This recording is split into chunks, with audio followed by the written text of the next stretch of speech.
Hello' everyone, Jahnavi ক্ৰাফ্টৰ ফালৰ পৰা আপোনালোকলৈ নতুন এযোৰ চাদৰ মেখেলা লৈ আহিলোঁ। সৰস্বতী পূজাৰ বাবে এযোৰ অৰ্ডাৰ আছিলে আৰু আজি কৰি সম্পূৰ্ণ কৰিলোঁ। ভাবিলোঁ আপোনালোকৰ লগতো শ্বেয়াৰ কৰোঁ। আপোনালোকে কেনেকুৱা পাই জনাব দেই।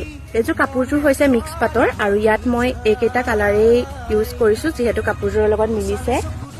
সম্পূৰ্ণ কাপোৰযোৰত মই এনেকৈ গোটেই ফুলবিলাকত গ্লাছ লগাই দিবলৈ চেষ্টা কৰিছোঁ আৰু কাষ্টমাৰে যিহেতু মোক এইযোৰ নিজৰ পচন্দৰ মতে বনাই দিবলৈ কৈছিলে, মই এনেকৈ বনাই পেলানি দিলোঁ আৰু তেওঁলোকেও বহুত ভাল পাইছে।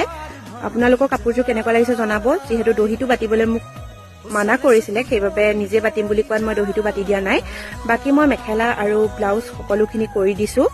এয়া আঁতৰৰ পৰা আপোনালোকক এবাৰ দেখুৱাই দিছোঁ, জনাব দেই। আপোনালোকক যদি এনেকুৱা ধৰণৰ কাপোৰ লাগে তেন্তে আমাৰ লগত কণ্টেক্ট কৰিবলৈ নাপাহৰিব আৰু যদি মোৰ পেজটো এতিয়ালৈকে ফ'ল' কৰা নাই তেন্তে মোক ফ'ল' এটা কৰিবলৈ নাপাহৰিব।